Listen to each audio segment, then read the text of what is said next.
Are we seeing you in the green and gold again? Is that still something that you may want to do, or are you looking to other things? It's really hard to know. I definitely don't have an answer for you because I don't really know.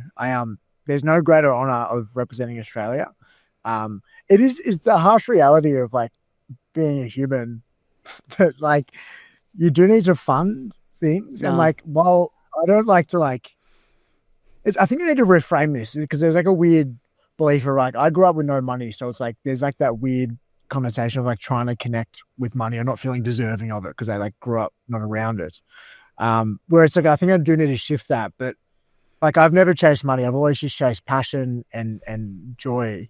But then there does come a point where it's like I really want to be a dad, and you know I do know that you have to like fund the life of someone, you know, and I'm just aware of that and conscious of that. And while I don't particularly like professional boxing, I won't deny that.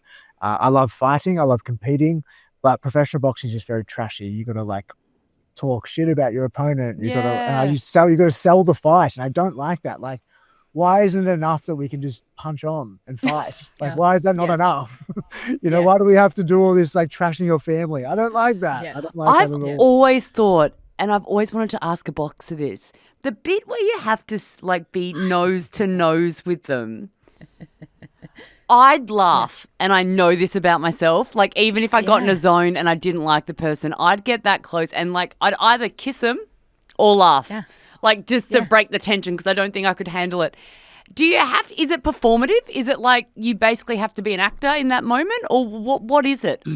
I will say that moment face off is pretty intense, but I would say that like overall, like 90% of trash talk that you see at press conferences and stuff like that, I think a lot of that is staged. Personally, I do think the face off is always intense because there is something really survival that goes on. If you ever go to a pub, watch men at a bar, they're always standing not face to face. They're standing sort of 100%. sight on Yeah. because there is something animalistic inside of us that happens when we're like squaring off with someone. We think it's like it's go time, you know, let's fight. That's why I think men open up in cars, open up when they're drunk on the side. Like there's certain things that are just animalistic and primal. And that face off is one of them. But most of the trash talk is bullshit. It's just like smoke and mirrors to try and sell the fight and market the fight. And I hate that. Hate it. Who do you think would win in a fight between Georgie and I? And who would have the better face-off face, Harry? I would say I shouldn't have worn a singlet for this chat. I'm not getting involved, actually. I'm not getting involved. No, you must. You must. There's no wrong answer.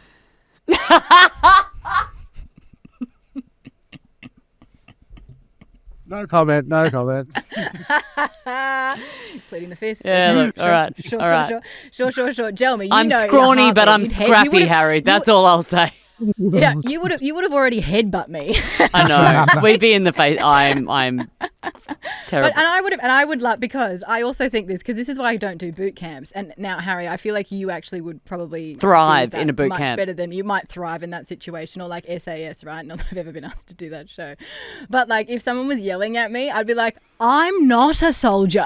Like, like I don't want to do the squat. Like, what are you talking about? Ask me nicely. Yeah, please be kind. For the love of God. Like that's all. So we're not using the R word, Harry, but We would never. we would never. And we hope not. But if not boxing, do you know what fills up most of your time? Yeah, well, actually, my goal this year, like, I do know that regardless if I'm retiring or not, like, my days are numbered. Like in the sense of like, Oh, babe, you're 29. I reckon you're going to be okay. yeah, just more like. Don't be I've too been doing existential. There it is. There it is. I've been doing this for 20 years, and I think I have. You know what's really interesting? I don't know if this is just like maybe I'm like on the borderline of sickness, but the last month, like, I have been noticing like my brain is foggy. It's hard because you're going into the winter months. Like it's so hard to know. Like there's so many things that go into how we feel in our body, but 20 years of like repetitive head trauma, like Yeah. it will have an impact, and I'm aware of that. And I think the more that you roll the dice gambling wise with head trauma, I do think that you will have problems. And so I'm definitely going to fight again. I do know that, but I don't have another 5 years in me. It's only a couple more. And I just want to enjoy that. But when it comes to what's next, far out, I don't know. The world's a big place and there's so many things we can do. But yeah, I really don't know. And that's like the not existential, but it's just like the identity crisis. There's so many things, and every human goes through this at some point. Every human, if not multiple times. And then, Harry, you'll have kids and you'll be so busy that you don't have time to actually have a meltdown about what's coming next because you're too busy running up. But I love for you, you've always, that parenthood piece has always been such a big part of your consideration. When you envisage yourself being a dad, or your brain wanders to what that will be like, is there a picture in your mind? Or like, is there a place that you know that you would be with your kids? Is there anything that you see and feel?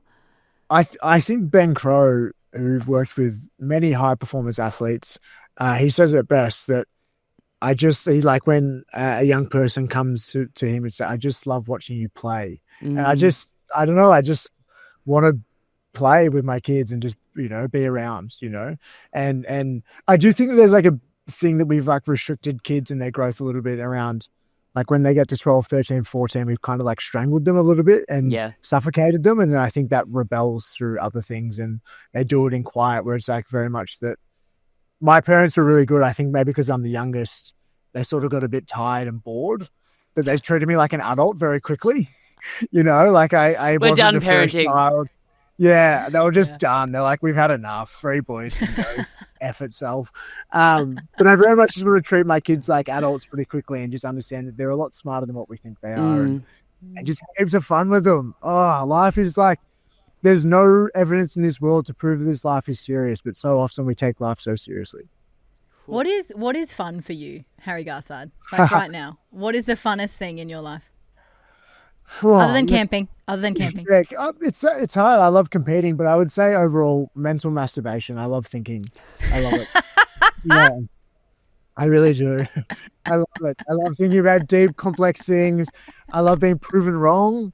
I love to evolve my idea. Oh, Jesus.